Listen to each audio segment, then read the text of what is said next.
श्रीमद् भगवद गीता के 5वें अध्याय का महात्म्य। श्री भगवान कहते हैं, देवी, अब सब लोगों द्वारा सम्मानित 5वें अध्याय का महात्म्य संक्षेप में बतलाता हूँ। सावधान होकर सुनो। मद्र देश में पुरुक्षुतपुर नाम का एक नगर था। उसमें पिंगल नाम का एक ब्राह्मण रहता था। वो वेद पाटी ब्राह्मणों के विख्यात वंश में, जो सर्वथा निष्कलंक था, उत्पन्न हुआ था, किंतु अपने कुल के लिए उचित वेद शास्त्रों के स्वाध्याय को छोड़कर ढोल आदि बजाते हुए उसने नाच गान में मन लगाया। गीत, नृत्य और बाजा बजाने की कला में परिश्रम करके पिंगल ने बड़ी प्रसिद्धि प्राप्त कर ली और उसी से उसका राजभवन में भी प्रवेश हो गया। अब वो राजा के साथ रहने लगा और पराई स्त्रियों को बुला बुला कर उनका उपभोग करने लगा। स्त्रियों के सिवा और कहीं उसका मन नहीं लगता था। धीरे धीरे अभिमान बढ़ जाने से निरंकुश होकर वो एकांत में राजा से दूसरों के दोष बतलाने लगा। पिंगल की एक स्त्री भी थी जिसका नाम था अरुणा। वो नीच कुल में उत्पन्न हुई थी और कामी पुरुषों के साथ विहार करने की इच्छा से सदा उन्हीं की खोज में घूमा करती थी। उसने पति को अपने मार्ग का कंटक समझकर एक दिन आधी रात में घर के भीतर ही उसका सिर काटकर मार डाला और उसकी लाश को जमीन में गाड़ दिया।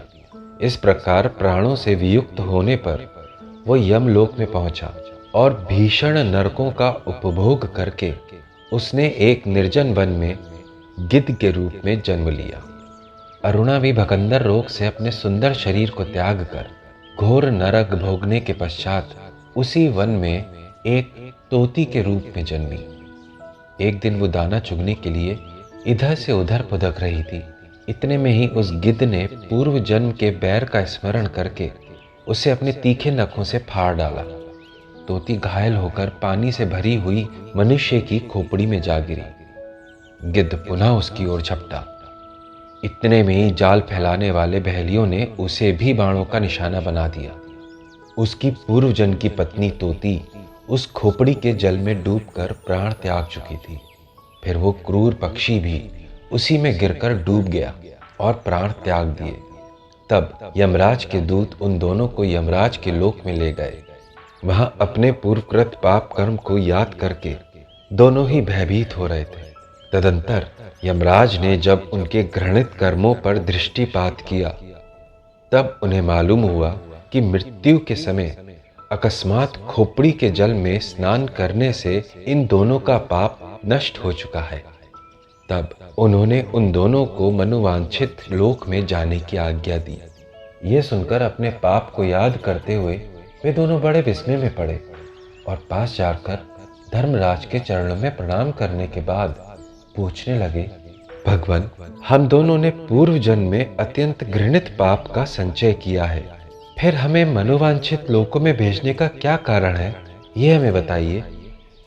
यमराज ने कहा, गंगा किनारे वट नाम के एक उत्तम ब्रह्मज्ञानी रहते थे। वे एकांत सेवी, ममता रहित, शांत, विरक्त और किसी से भी द्वेष न रखने वाले थे।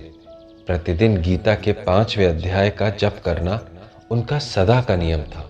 5वें अध्याय को श्रवण कर लेने पर महापापी पुरुष भी सनातन ब्रह्म का ज्ञान प्राप्त कर लेता है।